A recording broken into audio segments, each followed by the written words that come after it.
Hello.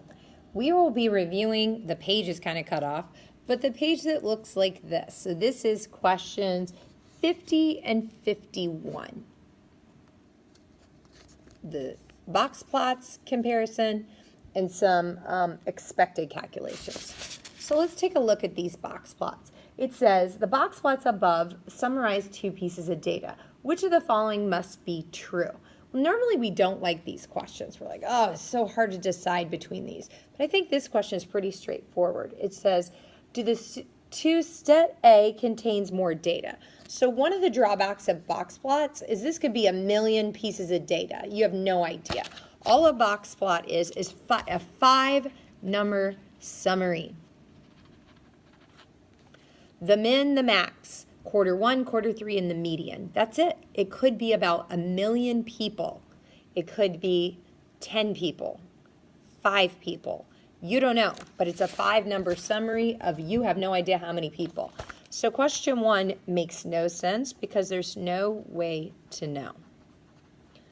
There's no way to know on a box plot unless they tell you. So there's no way to know which one contains more data. The box of set A contains more data than box B. Once again, there's no way to know that. So, and there's none of the above. So I'm pretty positive A is out and B is looking good. Oops, and I forgot to tell you at the beginning of the video, the answer to both is B. So if you got that right, you can move on to the next video. If not, let's keep watching and take a little bit more notes. So both answers were B, and I think this makes sense, but I'm going to do some quick calculations for some tips on comparing box plots. So when I want to compare box plots, I write the number I think, just kind of rough here. It looks like the data collected, or the 5-number summary of the top box plot, is about 41, or excuse me, I'm reading backwards, 20, 12, 22, 29-ish. So let me make that look like a 29, 38, and 46. So we can use this roughly, you don't have to be exactly right, to calculate a lot of things, like the range, the interquartile range, the lower 50%, the upper 50%, lots of stuff.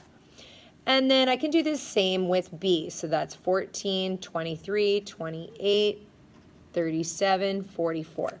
Pause if you need to pause. That's basically what I got. So it's pretty obvious here that the range of A and the range of B are slightly different. So I look at this data. The range of A appears to range from 46 to 12. And the range of B is 44 to 14. So it seems pretty obvious also just from the picture. See, the numbers are more spread out. That's what range means. Now let's look at the next question. Okay, so that's 53. The answer, I'm sorry, excuse me. The next question, 51. Flip my paper over here, sorry about that. So looking at question 51, it says, what profit does XYZ office supply expect? There's my little big important word. What do they expect to make for the next year in profit if each calculator sold is 20 at wholesale and 30 at retail? So I think we all know you make more money when you sell things at retail, but look, you didn't sell as many. So if I sell wholesale, so this is, you could think of as Office Depot. They sell a few calculators here and there, but pretty much calculator companies sell lots more calculators to probably schools and large institutions, and they buy in bulk. So let's calculate the expected count using the expected formula. So that looks like this. I can calculate the value of X times the probability of X happening, and then that's sigma. I just add all that up. So if I look at the wholesale, I see that's 2,000 times 0.1 plus 5,000 times 0.3 plus 10,000 times 0.4 plus 20,000 times 0.2. So let's get that down. This times this, plus this times this, plus this times this, plus this times this, and add all that up. Now that's going to tell me the number I'm selling, because I actually don't know how many I'm selling. I'm using this to predict how much. So if I add all those up on my fancy calculator, the fancy calculator is really good at doing this. I get 9,700. Now that's not my profit. That's how many calculators I expect to sell. And then again, remember from the question, if I sell a calculator wholesale, that's $20 a piece. So 20 times 9,700 is 1,900. Here we go. $194,000. That's a lot of money for calculators. Now I'm going to use a different color pen for my retail, just so I can kind of keep them straight.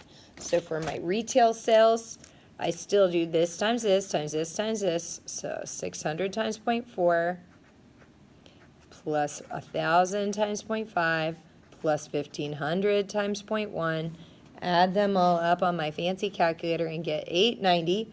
That's not my profit though. Again, I'm going to multiply by $30 and get 26,700. So let's take a look. Here we go. This times this, plus this times this, plus this times this, and I get that. Now, very carefully, they said, how much do you make from wholesale and, important, both sales? So adding those two numbers up, 194,000 plus 26700, I get 220,700, which is my answer. Thanks for joining us.